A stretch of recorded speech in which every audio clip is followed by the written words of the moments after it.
ಎಲ್ರಿಗೂ good morning. ಜ್ಯೋತಿ Shreyas YouTube ಚಾನಲ್ಗೆ ಸ್ವಾಗತ.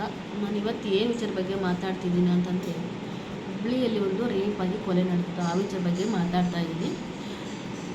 ನಾನು ನೋಡ್ತಾ ಇದ್ದೆ, ಒಬ್ಬ ತಾಯಿ ತಂದೆ ತನ್ನ ಮಕ್ಕಳನ್ನ ಎತ್ಬಿಟ್ಟು ಸಾಕಿದ ಅಷ್ಟು ಸುಲಭ ಅಲ್ಲ.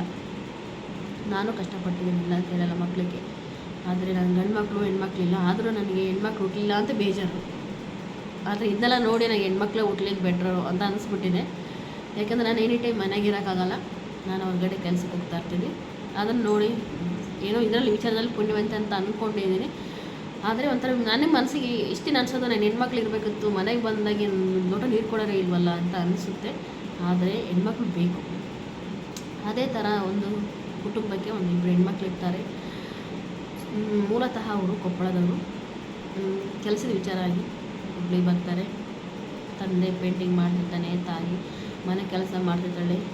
ದಿನ ಮಾಡೋಂಗೆ ಮಕ್ಕಳನ್ನ ಮನೇಲಿ ಬಿಟ್ಬಿಟ್ಟು ತಾಯಿ ಮನೆ ಕೆಲಸಕ್ಕೆ ಹೋಗ್ತಾಳೆ, ತಂದೆ ಪೇಂಟಿಂಗ್ ಕೆಲಸಕ್ಕೆ ಹೋಗ್ತಾನೆ. ತಾಯಿ ಸುಮಾರು 10 ಗಂಟೆ ಹೋದ್ಮೇಲೆ 10:30 11 ಗಂಟೆಗೆ ಒಂದು ಬಿಹಾರದ ಪಾತಕ ಬಂದು ಮಗನ ಕರ್ಕೊಂಡು ಹೋಗ್ತಾನೆ, ಚಾಕ್ಲೇಟ್ ಕೊಡ್ತಾನೆ ಅಂತೇಳಿ. ಅದನ್ನು ತಿಳ್ಕೊಂಡು ಅವ್ರಿಗೇನು ಗೊತ್ತಿರಲ್ಲ, ಅವ್ನಿಗೆ ಯಾರು ಏನು ಅಂತ. ಅದಕ್ಕೆ ಚಾಕ್ಲೇಟ್ ಕೊಟ್ಮೇಲೆ ನಾನು ಎಲ್ಲರಾಗಲಿ ಅಷ್ಟೇ, ಮಕ್ಕಳಿಗೆ ಅದ್ರ ಬಗ್ಗೆ ಏನು ಗೊತ್ತಿರುತ್ತೆ ಹೇಳಿ.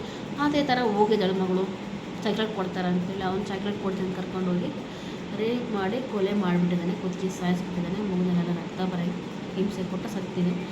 ಅದು ಆ ನೋವು ಅಮ್ಮ ಪಾಪ ಇಷ್ಟನ್ನು ಬೋಸ್ತೇವೇನೋ ಇಸ್ಕೊಳಕ್ಕಾಗಲ್ಲ. ದಿನ ಮನೆಗೆ ತಾಯಿ ಮನೆಗೆ ಬರ್ತಾಳೆ, ಮಗಳು ಎಲ್ಲಂತ ಹುಡ್ತಿರ್ತಾಳೆ, ಸಿಗಲ್ಲ. ಮತ್ತು ಅಕ್ಕಪಕ್ಕದಲ್ಲ ವಿಚಾರಿಸ್ತಾಳೆ, ಗೊತ್ತಿಲ್ಲ ಅಂತ ಹೇಳ್ತಾಳೆ. ಮತ್ತು ಪೊಲೀಸ್ ಕಂಪ್ಲೇಂಟ್ ಕೊಡ್ತಾರೆ. ಅವಾಗ ಅವರೆಲ್ಲ CC ಕ್ಯಾಮ್ರಾ ಚೆಕ್ ಮಾಡ್ಬೇಕಾದ್ರೆ ಗೊತ್ತಾಗಿರುತ್ತೆ ಇವ್ನು ಯಾರು ಕರ್ಕೊಂಡು ಹೋಗಿದ್ದಾರೆ ಅಂತೇಳಿ. ಅವನು ಅಡ್ರೆಸ್ ಎಲ್ಲ ತಿಳ್ಕೊಬೇಕಾದ್ರೆ ಅವನು ಮೂಲತಃ ಬಿಹಾರದವನು, ಇಲ್ಲಿ ಕೆಲಸಕ್ಕೆ ಬಂದಿದ್ದಾನೆ ಅಂತೇಳಿ ಕರ್ಕೊಂಡೋಗಿ ವಿಚಾರ ಮಾಡ್ತಾನೆ. ವಿಚಾರ ಮಾಡಿದಾಗ ಅವನೆಲ್ಲ ಹೇಳ್ತಾನೆ, ಡ್ರಿಂಕ್ಸ್ ಮಾಡಿದಾರೆ ಅಂತ ಹೇಳ್ತಿದ್ದಾರೆ. ಬಟ್ ಅವನು ಗಾಂಜಾ ಸೇದಿರ್ತಾನೆ ಅಂತ ಸ್ವಲ್ಪ ಜನ ಅಂತಿದ್ದಾರೆ, ಗೊತ್ತಿಲ್ಲ. ಪೂರ್ತಿ ಮಾಹಿತಿನ ಪೊಲೀಸರು ಬಿಟ್ಟುಕೊಟ್ಟಿಲ್ಲ. ಅದಾದಮೇಲೆ ಅವ್ನು ಕರ್ಕೊಂಡು ಹೋಗಿ ವಿಚಾರಣೆ ಮಾಡಿದ್ಮೇಲೆ ಈ ಥರ ಎಲ್ಲ ಆಯಿತು ಅಂತ ಹೇಳ್ತಾನೆ. ಬಟ್ ಅದೇ ಪ್ಲೇಸಿಗೆ ವಾಪಸ್ ರಿಟರ್ನ್ ಕರ್ಕೊಂಡು ಹೋಗ್ತಾರೆ. ಎಲ್ಲಿ ಏನೇನಾಯಿತು ಅಂತೇಳಿ ಚೆಕ್ ಮಾಡಬೇಕಾದ್ರೆ PSI ಲೇಡಿ ಅನ್ನಪೂರ್ಣ ಅಂತೇಳಿ ಕರ್ಕೊಂಡು ಹೋಗ್ತಾರೆ ಅವ್ರ ಸಿಬ್ಬಂದಿ ಜೊತೆಗೆ. ಅವ್ನಿಗೆ ಗೊತ್ತಾಗ್ಬಿಟ್ಟಿರುತ್ತೆ, ನಾನು ಇನ್ನು ಜೈಲಿಗೆ ಹೋಗ್ತೀನಿ, ನಾನು ಇನ್ನೂ ಹೊರಗಡೆ ಬರೋಕ್ಕೆ ಸಾಧ್ಯನೇ ಇಲ್ಲ ಅಂತ ಅಂದ್ಕೊಂಡು ತಪ್ಸ್ಕೊಳಕ್ಕೆ ಹೋಗ್ತಾ ಇರ್ತಾನೆ.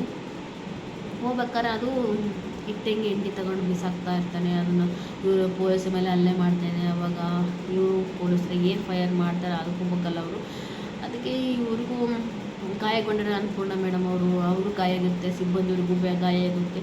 ಆಮೇಲೆ ಅವ್ರು ಏನು ಮಾಡ್ತಾರೆ ಅಂದರೆ ಎನ್ಕೌಂಟ್ರ್ ಮಾಡಿಬಿಡ್ತಾರೆ. ಡೆತ್ ಆಗಲ್ಲ, ಸ್ವಲ್ಪ ಗುಂಡೇಟ್ ಬಿದ್ದು ಮಧ್ಯದಾರಲ್ಲಿ ಹೋಗ್ಬೇಕಾದ್ರೆ ಡೆತ್ ಆಗ್ತಾರೆ ಅಂತ ವಿಚಾರ. ಆದರೆ ಈ ವಿಚಾರ ನಾನು ವಾಟ್ಸಪ್ ಹೇಳ್ತೀನಿ ಅನ್ನಪೂರ್ಣ ಮೇಡಮ್. ಯಾಕಂದರೆ ಯಾರು ಮಾಡಿದ ಕೆಲಸ ಮಾಡಿದ್ದಾರೆ ಮೇಡಮ್ ಇವರು. ಯಾಕಂದರೆ ಇದು ಕೋರ್ಟು ಕಚೇರಿ ಅಂತ ಹೋಗ್ತಾಯಿದ್ರೆ ಆ ತಾಯಿಗೆ ಆ ಮಗಳಿಗಾಗಿರೋ ಅನ್ಯಾಯ ಯಾರೂ ಕೊಡೋಕ್ಕೆ ಬರಲ್ಲ. ಅವನಿಗೂ ಮಾಡಿದ್ರೆ ನಿಜ ಅಂದಮೇಲೆ ಅವ್ನು ಕೋರ್ಟಿಗೆ ಪ್ರೊಡ್ಯೂಸ್ ಮಾಡಿ ಜೈಲಿಗೆ ಕರ್ಕೊಂಡೋಗಿ ಊಟ ಬೇರೆ ಹಾಕಿ ಸಾಕ್ರಿ ಮಾಡೋಕ್ಕಂತೂ ನನಗೆ ಇಷ್ಟ ಇಲ್ಲ. ಅಲ್ಲೇ ಎನ್ಕೌಂಟ್ರ್ ಮಾಡಿ ತುಂಬ ಖುಷಿಯಾದ ವಿಚಾರ ನನಗೆ ಇದು. ಇದರಲ್ಲಿ ಹೆಮ್ಮೆ ಪಡ್ತೀನಿ. ನಿಮ್ಗೊಂದು ದೊಡ್ಡ ಸೆಲ್ಯೂಟ್ ಮೇಡಮ್. ಆದರೆ ಆ ತಾಯಿ ನೋವು ಇದೆಲ್ಲ ಯಾರು ಕೇಳಬೇಕು ಹೇಳಿ. ಅವಳಿಗೆ ಮುದ್ದ ತಾಯಿ ಮಕ್ಕಳನ್ನ ಇಟ್ಕೊಂಡು ತುಂಬ ಕನ್ಸ್ಕೊಂಡಿರುತ್ತೆ, ನನ್ನ ಮಗಳು ಹಂಗೆ ಓದಿಸ್ಬೇಕು, ಹಿಂಗೆ ಮಾಡಬೇಕು, ಹಿಂಗಿರಂತೇಳಿ ಕಟ್ಸ್ಕೊಂಡು ಕನಸು ಎಷ್ಟೆಷ್ಟು ಕನಸ್ಕೊಂಡು ಅದು ಹೆಚ್ಚು ನೂರಾಗಿ ಹೋಗ್ಬಿಡ್ತು. ನೋವಿದೆಯಲ್ಲ, ಅದು ಹೇಳ್ಕೊಳಕ್ಕಾಗಲ್ಲ. ಮಕ್ಕಳ ಮೇಲೆ ದೇವರ ಸಮ ಅಂತಾರೆ. ದಯವಿಟ್ಟು ಎಲ್ಲರಿಗೂ ಹೇಳ್ತೀನಿ, ಎಲ್ಲ ಗಂಡಸ ಜಾತಿಯವರಿಗೆ ಹೇಳ್ತಾ ಇದ್ದೀನಿ, ಯಾರೂ ಮಕ್ಕಳನ್ನು ದೇವರ ಸಮಾನ, ತಾಯಿ ಸಮಾನ ಯೋಚನೆ ಮಾಡಿ, ಬೇರೆ ಯಾವ ರೀತಿಯಲ್ಲಿ ಯೋಚನೆ ಮಾಡಬೇಡಿ. ನೀವು ಗಂಡಸು ಈ ಥರ ಯೋಚನೆ ಮಾಡಿದರೆ ನಿಜವಾಗೂ ಹೇಳ್ತೀನಿ ನೋಡಿ, ಹೆಣ್ಣು ಕುಲ ಸಂತತಿನೇ ಉಳಿಯಲ್ಲ. ಅರ್ಥ ಮಾಡ್ಕೊಳ್ಳಿ. ಈಗಲ್ಲದು ಇಂಥ ವಿಚಾರ ಆಗಿನೇ ನನಗೆ ಹೆಣ್ಮಕ್ಳು ಬೇಡ ಅಂತೇಳಿ ಅಬಾರ್ಷನ್ ಮಾಡಿಸ್ಕೊಳ್ಳೋದು ಎಲ್ಲ ಆಗ್ತಾಯಿದ್ದೇವೆ. ಎಲ್ಲ ಹೆಣ್ಮಕ್ಳ ಸಂಖ್ಯೆನೇ ಕಡಿಮೆ ಆಗಿದೆ. ಈಗ ನೋಡ್ತಿದ್ರೆ ನೀವು, ಗಂಡು ಮಕ್ಕಳಿಗೆ ಹುಡುಗಿಯರೇ ಸಿಗ್ತಲ್ಲ, ಅಷ್ಟು ಆ ಪರಿಸ್ಥಿತಿ ಬಂದಿದೆ ಈಗ ಸಮಾಜ. ಆ ರೀತಿ ಕರ್ಕೊಳಕ್ಕೆ ಹೋಗಬೇಡಿ. ಹೆಣ್ಮಕ್ಳಿಗೆ ಗೌರವ ಕೊಡಿ. ಆ ತಾಯಿ ನೋವು ನನಗೆ ಹೆಂಗೆ ಆ ತಾಯಿಗೆ ಏನು ಹೇಳೋಕ್ಕಾಗಲ್ಲ. ಈಗ ಆ ನೋವು ಬರ್ಸೋ ಶಕ್ತಿ ಕೊಡಲಿ ಅಂತೇಳಿ ಹೇಳ್ತಾ ಇದ್ದೀನಿ. ಏನು ಹೇಳೋಕ್ಕೆ ಇಷ್ಟಪಡಲ್ಲ. ನಿಜವೂ ಆ ನೋವು ಆ ತಾಯಿ ನೋವು, ಆ ಕೂಸು ನೋವು ಅನುಭವಿಸ್ತಾರೆ ಗೊತ್ತು. ನಾವು ನೀವು ಏನು ಹೇಳೋಕ್ಕಾಗಲ್ಲ. ಆದರೂ ಮನಸ್ಸಿನ ನೋವು ನನಗೆ. ಹೇಗಾಯ್ತಲ್ಲ ಸಣ್ಣ ಕೂಸಿಗೆ ಇದು ಬೆಳಕಿಗೆ ಬಂದಿದೆ. ಬೆಳಕಿಗೆ ಬರದೇ ಇದ್ದಾವಂತ ಎಷ್ಟೊಂದು ಇದ್ದಾವೆ, ಅದನ್ನು ಯೋಚನೆ ಮಾಡ್ತಾಯಿದ್ದೀನಿ. ನೋಡ್ತೀನಿ ಒಂದು ತಂದೆ ತಾಯಿಗೆ ಏನೊಂದು ವಿಷಯ ಹೇಳ್ತೀನಿ ಅಂದರೆ, ತನ್ನ ಮಕ್ಕಳ ಜೊತೆಗೆ ತಾವೇ ಇರಿ, ಯಾರನ್ನೂ ನಂಬೇಡಿ. ಇದು ರಿಲೇಷನ್ಸು ತನ್ನ ತಾಯಿ ಬಿಟ್ಟು ಮತ್ತೆ ಯಾರು ನಂಬಕ್ಕೂ ಬೇಡಿ. ದಯಮಾಡಿ ಹೇಳ್ತೀನಿ, ತಂದೆ ತಾಯಿ ಮಕ್ಕಳು ಬಿಟ್ಟು ಮತ್ತೆ ಯಾರು ನಂಬಬೇಡಿ.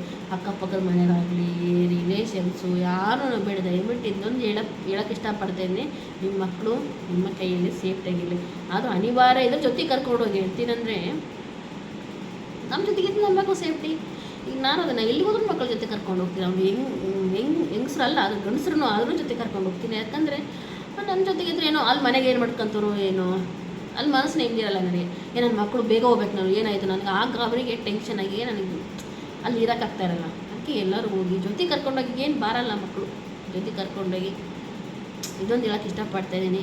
ಆ ತಾಯಿಗೊಂದು ನೋವು ಭರಿಸೋ ಶಕ್ತಿ ಕೊಡಲಿ ಅಂತ ಹೇಳ್ತಾ ನಾನು ಈ ವಿಡಿಯೋ ಮುಗಿಸ್ತಾ ಇದ್ದೀನಿ. ಎಲ್ಲರಿಗೂ ಧನ್ಯವಾದ.